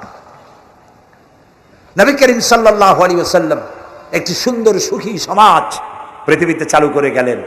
আজ আমাদের ভাগ্য যদি খুলতে হয়, রাসূলের অনুসরণ করি আমাদেরকে রাষ্ট্র পরিচালনা করতে হবে। ইসলাম সন্ত্রাসকে প্রশ্রয় দেয় না, ঠিক না ভাই? আমাদেরকে যারা সন্ত্রাসী বলে, ওরাই তো সন্ত্রাসের দাদা, ওরা সন্ত্রাসের জন্মদাতা। আমাদেরকে সন্ত্রাসী বলো? আমি আমেরিকায় বক্তব্য করেছি, লন্ডনে বক্তব্য করেছি, আমি তাদেরকে বলছি তোমরা আমাদেরকে সন্ত্রাসী বলো? আমাদের দেশে যাইয়া দেখো, তোমাদের এখানে সমস্ত সুপার মার্কেটগুলি সব বন্ধ হয়ে যায় বেলা 4টায়, কোনো মার্কেট খোলা থাকে না। কেন খোলো না? তোমরা সিকিউরিটি দিতে পারবে না বলে খোলো না। চুরি হবে, ডাকাতি হবে, লুটপাট হবে, এই জন্য বিকেলই সব বন্ধ হয়ে যায়, রাতে কোনো দোকান খোলা থাকে না। তো যাও তো আমাদের দেশে, আমাদের তো সন্ত্রাসী বলো, গরিব দেশ। আমাদের দেশের বাবুরহাটে নরসিংদীর কাছে বাবুরহাট, যেটাকে এই দেশের ম্যানচেস্টার বলা হয়, সারা রাত কোটি কোটি শত কোটি টাকার কাপড় চোপড় বেচা কিনা হয়, পুলিশের গন্ধ খুঁজে পাওয়া যায় না, সারা রাত বেচা কিনা হয়। গ্রামের বাজারগুলি যায় দেখেন, আমাদের দেশে যশোরে, খুলনায়, উত্তরবঙ্গে রাত 2টা 2:30 পর্যন্ত বেচা কিনা হয়, ঠিক না? এই যে আমাদের দেশে আল্লাহর মেহেরবানি, এবারে যে ঈদের সময় ঈদ আর পূজা একসাথে হইল, মুসলমান মেয়েরা, হিন্দু মেয়েরা সোনা দানা গলায় পরিয়া, হাতে পরিয়া, তারপরে বাজারঘাট ঈদের কেনাকাটা, পূজার কেনাকাটা করছে, কোনো অসুবিধা হয় নাই, ঠিক না? আল্লাহর মেহেরবানি র্যাবে জি যা করার করছে। মক্কা শরীফে, মদিনা শরীফে দেখলাম লোকেরা হাত তুলে, বাংলাদেশি লোকেরা ওখানে যারা আছে, র্যাবের জন্য দোয়া করছে, আল্লাহ র্যাবের প্রতি তুমি রহমত নাজিল করো, আল্লাহ রহম করুন কোন। আমি দেশের যতটা অসুবিধা হয়েছিল তার থেকে অনেক গুণ জ্ঞান হয়ে গেছে, আলহামদুলিল্লাহ, আলহামদুলিল্লাহ। প্রিয় ভাই সব, এই যে আল্লাহ রাব্বুল আলামিন মুসলমানদেরকে পৃথিবীর মধ্যে সব থেকে বেশি শান্তি প্রিয় করেছেন, কোন আলহামদুলিল্লাহ। তোমরা আমার মক্কা যাইয়া দেখো, মক্কা মদিনায় যাইয়া দেখো, আমাদের কও সন্ত্রাসী। মক্কা মদিনায় লক্ষ লক্ষ মানুষ এই যে সব চলে গেছে, এখন কোথায় গেছে? সারা পৃথিবী থেকে মানুষের এখন ছুটছে ছুটছে, পৌঁছে গেছে, আর পথে আছে, প্লেনে আছে, নদীতে আছে, গাড়িতে আছে, সুবহানাল্লাহ। লক্ষ লক্ষ মানুষ চলে গেছে, সবার একই ড্রেস, একই গন্তব্য, একই স্লোগান, লাব্বাইক আল্লাহুম্মা লাব্বাইক। সব মানুষ চলে গেল। আমি 96-তে যখন পার্লামেন্টে আসলাম, প্রথম পার্লামেন্টে এক বক্তৃতার ভেতরে আমি বলেছিলাম যে আমাদের দেশে নেতা নেত্রীরা উমরা করে, হজ করে। আচ্ছা, আপনারা যাইয়া দেখেন কি, করেন কি, আনেন কি? যাইয়া একটু তওয়াফ করিয়া আসার সময় আতর আর পাথর, সুরমার খুরমা পকেট ভরে নিয়ে আসেন, কিন্তু চোখে দেখেন না। আল্লাহ তাআলা বলছেন, আওয়ালাম ইয়ারাউ আন্না জাআলনা হারামান আমিনান, তুমি কি তোমরা কি দেখতে পাও না আমার এই হারামকে আমি কিভাবে নিরাপত্তার শহর বানিয়েছি? সুবহানাল্লাহ। রাত 2:30-3টার সময় চাঁদের মতো সুন্দরী যুবতী মেয়ে একাকিনী, কোনো পুরুষ সঙ্গী ছাড়া, নিজের ডেরা, নিজের তাবু ফেলে কাবা শরীফের ভিতরে এসে গেল। লক্ষ লক্ষ পুরুষের মধ্য দিয়ে আল্লাহর ঘর তওয়াফ করলো, তাহাজ্জুদের নামাজ আদায় করলো, এরপরে দোয়া দুরুদ করে, কান্নাকাটি করে, মেয়ে লোকটি একাকী লক্ষ লক্ষ মানুষের মধ্য দিয়ে নিজের ঘরে ফিরে গেল। কোন পুরুষের একবার তার চেহারার দিকে নজর পড়েছে তো দ্বিতীয়বার তার রূপ উপভোগ করার মতো সাহস কারো মনের মধ্যে জাগে না। হাজার বছরের ইতিহাস, মক্কা থেকে, মদিনা থেকে, আরাফাত থেকে, মুজদালিফা থেকে, মিনা থেকে একটা নারী লাঞ্ছিতা হয়েছে, ধর্ষিতা হয়েছে, অপমানিত হয়েছে, এর ইতিহাস নাই। প্রিয় ভাই সব, প্রসঙ্গক্রমে এই টঙ্গী লক্ষ লক্ষ লোকেদের সমাবেশ হয়, আলহামদুলিল্লাহ বলে। হতেই পারে তাবলিগি জামাতের ভাইরা এখানে উপস্থিত হন, সারা দেশ থেকে, বিভিন্ন দেশ থেকেও লোকজন আসে, এক জায়গায় বসে আল্লাহ বিল্লাহ করে, মোনাজাত করে। এটা মনে আসতো তাই বলতেছি।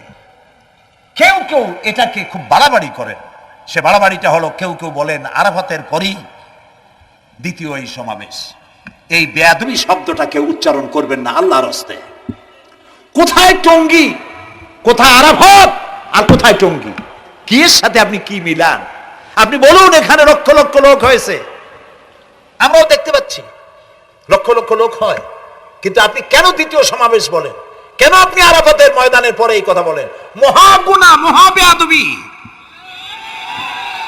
আরাফাতে যাওয়া ফরজ, টঙ্গীতে আসা নফল নয়। আপনি কিসের সাথে কি তুলনা করেন? জিন্দেগিতে এই চিন্তা করবেন না।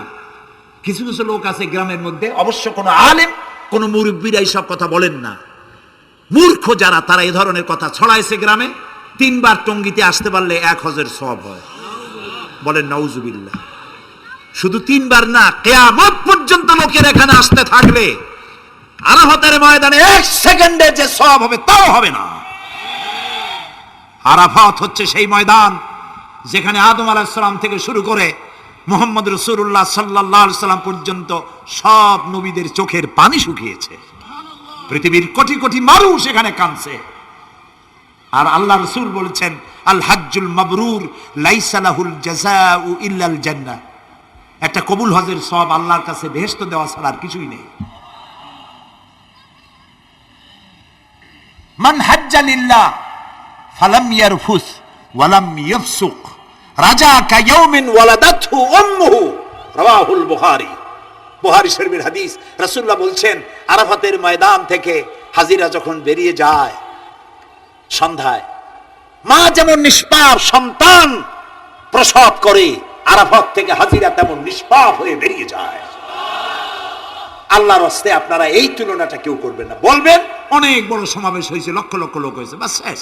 এটা দ্বিতীয় সমাবেশ, আরাফাতের পরে এটা দ্বিতীয় স্থান অবলম্বন করেছে, এইসব বাজে কথা আর একদিনও বলবেন না। মহাবে আদমি যদি কেউ বলে থাকেন আস্তাগফিরুল্লাহ পড়ুন, বলেন আস্তাগফিরুল্লাহ। আল্লাহ সবাইকে ক্ষমা করুন, বলুন আমিন। এখানে আসতে দোয়া কবুল হবেই, কোনো গ্যারান্টি নেই, কোনো গ্যারান্টি নাই। কিন্তু রাসূলুল্লাহ বলেছেন আরাফাতের ময়দানে দোয়া কবুল হয়। রাসূলুল্লাহ বলেছেন আল্লাহর ঘরের কাছে দাঁড়ায়া মুলতাজিমে দাঁড়ায়া এমন কোন দোয়া করি নাই যে আল্লাহ কবুল করেন নাই। কাজে এই সব চিন্তা করবেন না। প্রিয় ভাই, সব রসুলের প্রতি ঈমান আনতে হলে রসুলের জীবনকে জানতে হবে। রসুলের জীবন আমরা অনেকেই জানি না। বাংলা ভাষায় বহুত বইপত্র বেরিয়েছে রসুলের জীবনী সংক্রান্ত, মেহেরবানি করে কিনবেন এবং পড়বেন। রসুলের প্রতি ঈমানের অর্থ হলো রসুলুল্লাহর পা থেকে শুরু করে মাথা পর্যন্ত সবটা আমল করা এবং তাকে মোহাব্বত করা। রসুলকে কি করবো আমরা? কি মোহাম্মদ সে ওয়াফা তূনে তু হাম তেরে হ্যাঁ, ये जहां चीज ही क्या लोह कलम तेरे हैं। মুহাম্মদ সাল্লাল্লাহু আলাইহি ওয়াসাল্লামের সঙ্গে যদি তুমি মহব্বতের কানেকশন জুড়িয়ে দিতে পারো, তার অনুসরণ আর অনুকরণ যদি করতে পারো, আকাশ আর জমিন তো দূরের কথা, লৌহ কলম পর্যন্ত আল্লাহ তোমার জন্য করে দেবে। নবী করিম সাল্লাল্লাহু আলাইহি ওয়াসাল্লামের উপর ঈমান আনার অর্থ হলো তার অনুসরণ অনুকরণ করা। 3 নম্বরে ওয়াতুজাহিদুনা ফি সাবিলিল্লাহি বিআমওয়ালিকুম ওয়া আনফুসিকুম, আল্লাহর রাস্তায় লড়াই করো জান দিয়া আর মাল দিয়া। কি দিয়া কোন তো? জান দিয়া আর মাল দিয়ে। আমরা কিন্তু বলি হুজুর আসি আসি আপনার সাথে, আপনার পিছনে আসি, জানটা দিয়ে দেব। এই মানুষেরা খুব চালাক। আপনি জান দিলে তো মাল থেকে যাবে। আগে দেবেন কি? মাল, পরে দেবেন জান। মাল দিতে হবে, জান দিতে হবে আল্লাহর দ্বীন প্রতিষ্ঠার জন্য। রাসূলুল্লাহ জীবন দিয়ে, সাহাবায়ে কেরাম জীবন দিয়েছেন, রাসূলুল্লাহ রক্ত দিয়েছেন, দান দান মোবারক শহীদ হয়েছে। আমি দেখেছি ওহদের মাঠে, আমি ওহদে যখন সফর করেছি, আল্লাহ বহুবার নিয়েছেন আলহামদুলিল্লাহ। আমাকে সেখানকার একজন আলেম মদিনার, তিনি আমাকে নিয়ে গেলেন ওহদে বেশ কয়েক বছর আগে। ওহদে গিয়ে দেখলাম, আমাকে দেখালো যে নবী করিম সাল্লাল্লাহু আলাইহি ওয়াসাল্লামের যেখানে দান শহীদ হয়ে গিয়েছিল, দাঁত মুবারক শহীদ হয়েছে, রাসূলুল্লাহ বেহুশ হয়ে পড়ে গেছিলেন। তাকে হযরতে আবু বকর, হযরত ওমর, হযরত ওসমান এই 3 জনে উঁচু করে নিরাপদ জায়গায় নেওয়ার জন্য দৌড়াচ্ছিলেন। পাহাড়ের উপরে যখন উঠতেছিলেন, ওই 3 জন রসুলকে ঘাড়ে করে নিয়ে উঠতেছেন। পাহাড় তখন কাঁপতেছিল, পাহাড় কাঁপতেছে, এত বড় কাঁপন উঠেছে পাহাড়ের। পাহাড় সেই এলাকা থেকে কাগজ কাটলে, কেচি দিয়ে কাগজ কাটলে যেমন রেজা রেজা হয়ে যায়, আমার নিজের চোখে আমি দেখলাম। তিনি আমাকে দেখালেন এই সেই এলাকা যেখানে রসুলকে উঠানো হয়েছিল। পাহাড় আল্লাহর ভয়তে কাঁপতেছিল তরতর করে। সেই উঁচা জায়গা, একটা বিশ্রামের মতো জায়গা পাহাড়ের মধ্যে, সেইখানে তাকে নিয়ে যখন রসুলকে যখন শোয়ানো হচ্ছিল, পাহাড় কাঁপতেছে। নবী করিম সাল্লাল্লাহু আলাইহি ওয়াসাল্লাম তখন বলছেন, উসবুতি ইয়া জিবাল, উসবুতি ইয়া জিবাল, ইন্নাকা আলাইয়া নবিয়ান ওয়াস সিদ্দিকিন ওয়াস শাহীদাইন। হে পাহাড়, উসবুতি ইয়া জিবাল, হে পাহাড় থেমে যা, তোর উপর আল্লাহর নবী, তোর উপরে সিদ্দিক আর 2 জন শহীদ দাঁড়িয়ে আছে, থেমে যা। পাহাড় থেমে গেল। সিদ্দিক হযরত আবু বকর, 2 জন শহীদ তোর উপরে, হযরতে ওমর, হযরতে ওসমান রাদিয়াল্লাহু তাআলা আনহুমা। কবে শহীদ হবে? রাসূলুল্লাহ আজকে বলতেছেন তোর উপরে 2 জন শহীদ দাঁড়িয়ে আছে। এইভাবে কষ্ট করেছেন নবীজি, ক্ষুধায় কষ্ট করেছেন, যুদ্ধ করেছেন। তবে সেই যুদ্ধ আক্রমণাত্মক ছিল না, ডিফেন্সিভ ছিল। আক্রমণকে প্রতিহত করার জন্য তিনি লড়েছেন। প্রিয় ভাই সব, এত কষ্ট করার পর তিনি যে দিন কায়েম করে গিয়েছিলেন, আল্লাহ তাআলা বলছেন ওয়াতুজাহিদুনা ফি সাবিলিল্লাহি, আল্লাহর রাস্তায় লড়াই করো জান দিয়ে আর মাল দিয়ে আমার দ্বীনকে প্রতিষ্ঠা করার জন্য। যদি তোমরা ইসলাম বুঝে থাকো এরই মধ্যে তোমাদের জন্য কল্যাণ নিহিত রয়েছে। সুবহানাল্লাহ বলেন, এরই মধ্যে কল্যাণ। সুতরাং শুধু টুপি মাথায় দিয়ে নামাজ পড়লেই হবে না, নামাজও পড়তে হবে, আল্লাহর হুকুম হাকাম মানতে হবে, রোজাও রাখতে হবে, হজও করতে হবে, যাকাতও দিতে হবে, স্ত্রীকে পর্দায় রাখতে হবে, আমলে আখলাকে, সিরাতে সুরাতে, চলনে বলনে, ব্যবসায় বাণিজ্যে, বক্তৃতায়, রাজনীতি, অর্থনীতি, সমাজনীতি, সব জায়গায় আল্লাহ এবং রসুলের পূর্ণাঙ্গ আনুগত্য করার নামই হলো মুসলমান হয়ে যাওয়া। সুবহানাল্লাহ। এই মুসলমান হইতে পারবো আমরা? আল্লাহ যেন তৌফিক দেখো না, আমিন। সবাই বলেন আমিন। আমি এখন আপনাদের নিয়ে মোনাজাত করবো। মোনাজাতের আদব বসা, দাঁড়ানো ভাইয়ের একটু বসেন। এই যত মানুষ দাঁড়ায় আছেন মেহেরবানি করে একটু বসেন। আমি কিন্তু একবারও বলিনি আপনারা বসেন। দাঁড়ানো ভাইরা মেহেরবানি করে বসেন, মোনাজাত করবো আপনাদের নিয়ে। প্রায় 2 লক্ষ লোক মারা গেছে ভূমিকম্পে, আর 1 লাখের উপরে নিখোঁজ। তাদের জন্য দোয়া করবেন না? যে আল্লাহ আমাদের বাঁচাই দিলেন তাদের জন্য, তার জন্য দোয়া শুকর আদায় করবেন না? সুতরাং বসেন, বসতে বলছি, দাঁড়াতে বলিনি। মোনাজাতের জন্য সবাই বসেন, আর একটু জোরে সরে জিকির করেন লা ইলাহা লা ইলাহা।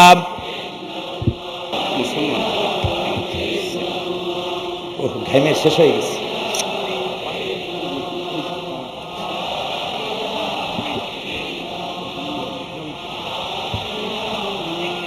বয়স কত?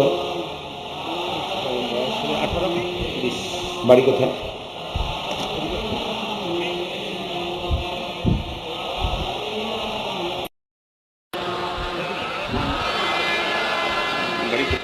একটু জোরে লা ইলাহা। এফিডেভিট করছো? বসো বসো।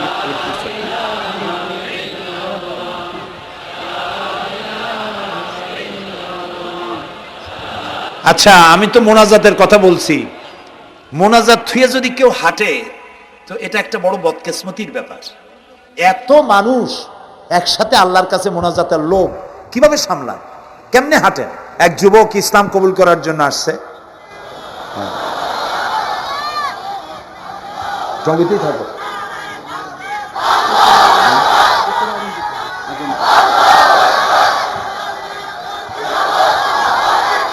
জি,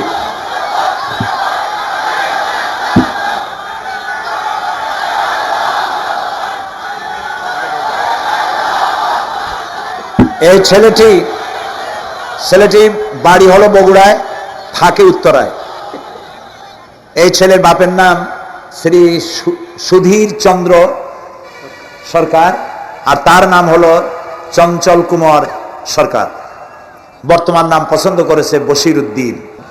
বলো লা ইলাহা লা ইলাহা ইল্লাল্লাহু ইল্লাল্লাহু মুহাম্মাদুর মুহাম্মাদুর রাসূলুল্লাহ। রাসূলুল্লাহ। আল্লাহ ছাড়া আল্লাহ ছাড়া কোনো ইলাহ নাই, কোনো ইলাহ নাই, মাবুদ নাই, মাহবুব নাই, উপাস্য নাই, উপাস্য নাই। মুহাম্মদ মুহাম্মদ সাল্লাল্লাহু সাল্লাল্লাহু আলাইহি ওয়াসাল্লাম আলাইহি সাল্লাম আল্লাহর আল্লাহর প্রেরিত প্রেরিত রাসূল। রাসূল। আশহাদু আন আশহাদু আন লা ইলাহা লা ইলাহা ইল্লাল্লাহু ইল্লাল্লাহু ওয়াহদাহু ওয়াহদাহু লা শারীকা লা শারীকা লাহু লাহু ওয়া আশহাদু আন্না ওয়া আশহাদু আন্না মুহাম্মাদান মুহাম্মাদান আবদুহু আবদুহু ওয়া রাসূলুহু। ওয়া রাসূলুহু। আমি সাক্ষ্য দিচ্ছি আমি সাক্ষ্য দিচ্ছি আল্লাহ ছাড়া আল্লাহ ছাড়া কোনো ইলাহ নাই, কোনো ইলাহ নাই, মাবুদ নাই, মাহবুব নাই, উপাস্য নাই। উপাস্য নাই। তিনি এক, তিনি এক, তিনি একক, তিনি একক, তার কোনো তার কোনো অংশীদার নাই। অংশীদার নাই। আমি আরো সাক্ষ্য দিচ্ছি আমি আরো সাক্ষ্য দিচ্ছি মুহাম্মদ মুহাম্মদ সাল্লাল্লাহু সাল্লাল্লাহু আলাইহি ওয়াসাল্লাম আলাইহি সাল্লাম আল্লাহর আল্লাহ বান্দা বান্দা এবং এবং তার তার প্রেরিত রাসূল। প্রেরিত রাসূল। বলো আসসালামু আলাইকুম। আসসালামু আলাইকুম। আপনারা জবাব দেন। এই ছেলেটি এখন আমাদের মধ্যে নিষ্পাপ। আমাদের সকলের আমলনামায় পাপ আছে। রাসূলুল্লাহ বলেছেন, যখন একজন মুশরিক ইসলাম কবুল করে, কালেমা পড়ে, বিশ্বাস করে, অর্থ সহকারে উচ্চারণ করে, তার পিছনের সমস্ত গুনাহ খাতাকে আল্লাহ তাআলা মাফ করে দেন। সুতরাং আমরা তার জন্য দোয়া করি, আল্লাহ যেন তাকে খাঁটি মুসলমান বানায় দেন।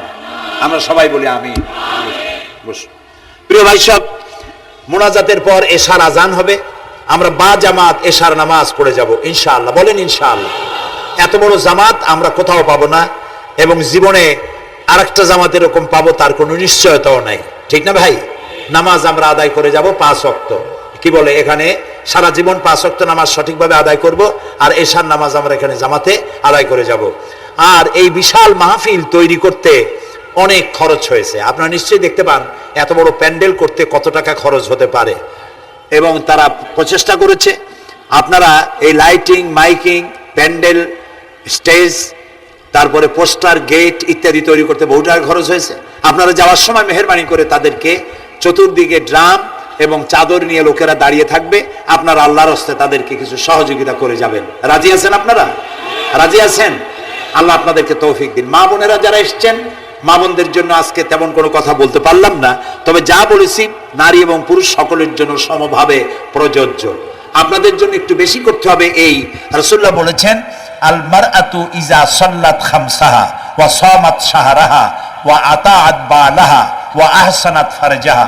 রাসূলুল্লাহ বলেছেন, যেসব মহিলারা 5 ওয়াক্ত নামাজ সঠিকভাবে আদায় করে, রমজান মোবারকের রোজা রাখে, সতীত্বের হেফাজত করে, স্বামীর আনুগত্য করে চলে, কিয়ামতের দিন ওই সব মহিলারা আল্লাহর জান্নাতের যে দরজা দিয়া খুশি সেই দরজা দিয়া জান্নাতে প্রবেশ করতে পারবে।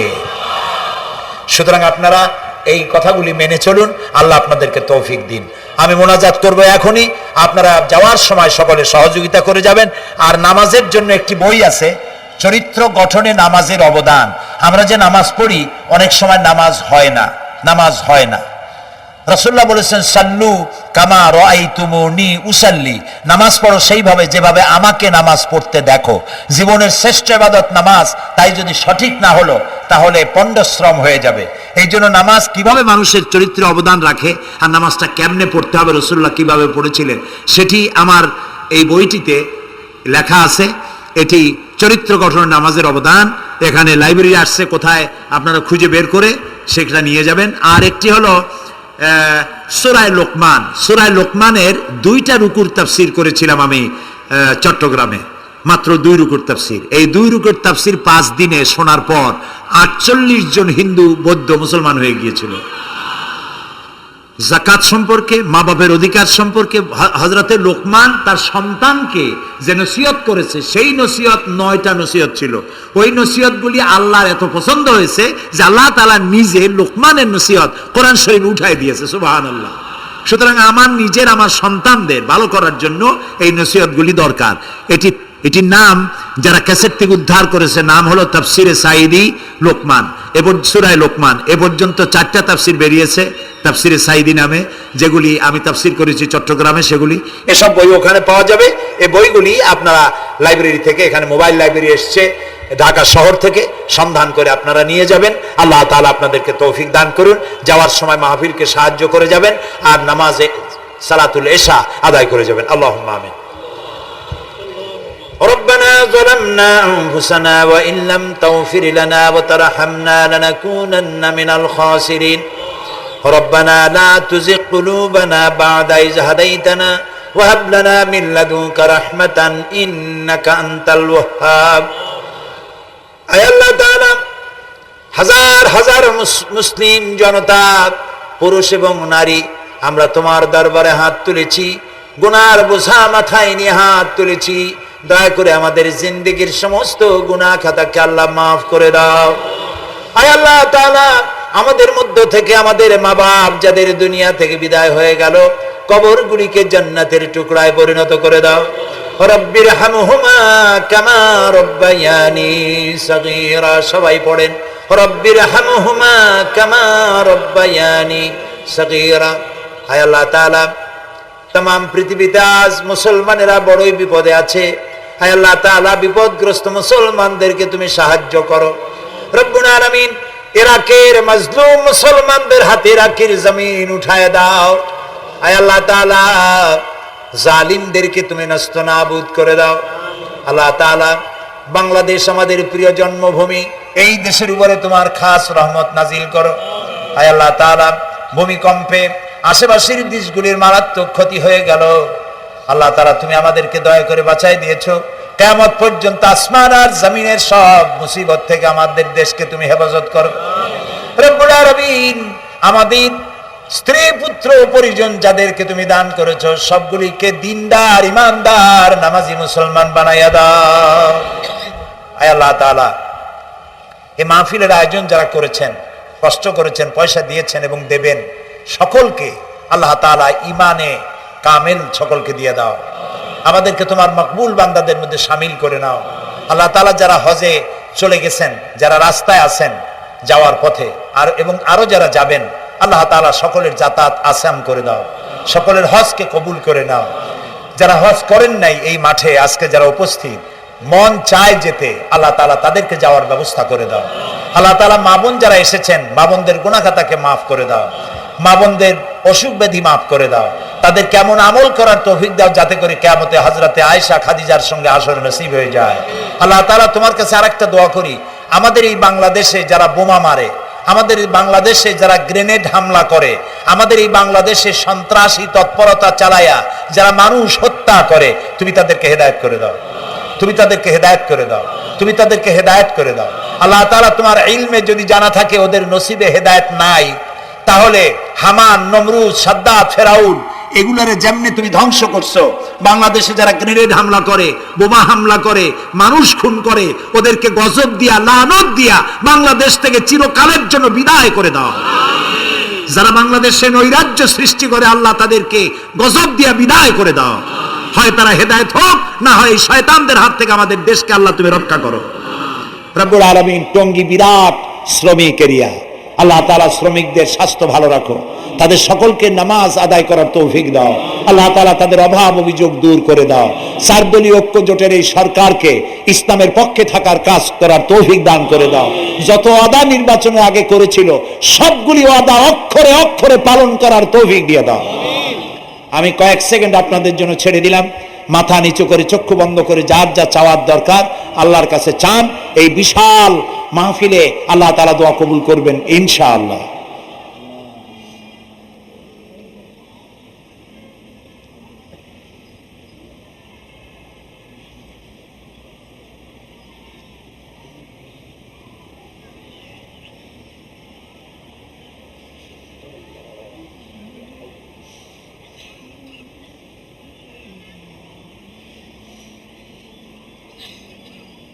আয় আল্লাহ, তোমার আরশে আজিম থেকে তুমি দয়া করে তোমার রহমতের নজর দিয়ে টঙ্গীর এই মাঠের দিকে তাকাও। আল্লাহ তাআলা, আমরা কোনো পীর বুজুর্গ, খাজা বাবা অথবা দুনিয়ার কোনো শক্তির কাছে, রাজা বাদশার কাছে হাত তুলি নাই, বিশাল আকাশের মালিকের কাছে হাত তুলেছি, আমাদের রবের কাছে হাত তুলেছি। তুমি বলেছো দুনি আস্তাজিব লাকুম, আমারে ডাকো আমি সাড়া দেব। আল্লাহ তাআলা, আমরা ডাকতেছি, তুমি দয়া করে সাড়া দাও। আমরা ডাকতেছি, আমাদের ডাকের সাড়া দাও মাবুদ। আমাদের যাদের রোগ ব্যাধি আছে আল্লাহ দয়া করে শেফায়ে আজেলা দাও, শেফায়ে কামেলা দাও। আল্লাহ তোমার কাছে আরেকটা বিনীত দোয়া করি, আল্লাহ তুমি আমাদের জন্মসূত্রে যেসব নিয়ামত আমাদের শরীরে দিয়েছো, নাক, কান, চোখ, হার্ট, কিডনি, চলৎ শক্তি, বলার শক্তি, আল্লাহ মৃত্যুর আগ পর্যন্ত শরীরের এসব নিয়ামতের একটাও ছিনায় নিও না বাবু। আল্লাহ তাআলা তুমি আমাদের প্রতি দয়া করো, মেহেরবান হও। মাহফিলের আয়োজন যারা করেছেন আল্লাহ তাদের এই কষ্টকে তুমি কবুল করে নাও। কিয়ামতের দিন কোরআনের সুপারিশ আমাদের জন্য নসিব করে দাও। রব্বানা তাকাব্বাল মিন্না ইন্নাকা আনতাস সামিউল আলিম ওয়া তুব আলাইনা ইন্নাকা আনতাত তাওয়াবুর রহিম। সুবহান রাব্বিকা রাব্বিল ইজ্জাতি আম্মা ইয়াসিফুন ওয়া সালামুন আলাল মুরসালিন ওয়ালহামদুলিল্লাহি রাব্বিল আলামিন। ওয়াজআল আখিরা কালামিনা ইনদাল মাউত লা ইলাহা ইল্লাল্লাহু মুহাম্মাদুর রাসূলুল্লাহ।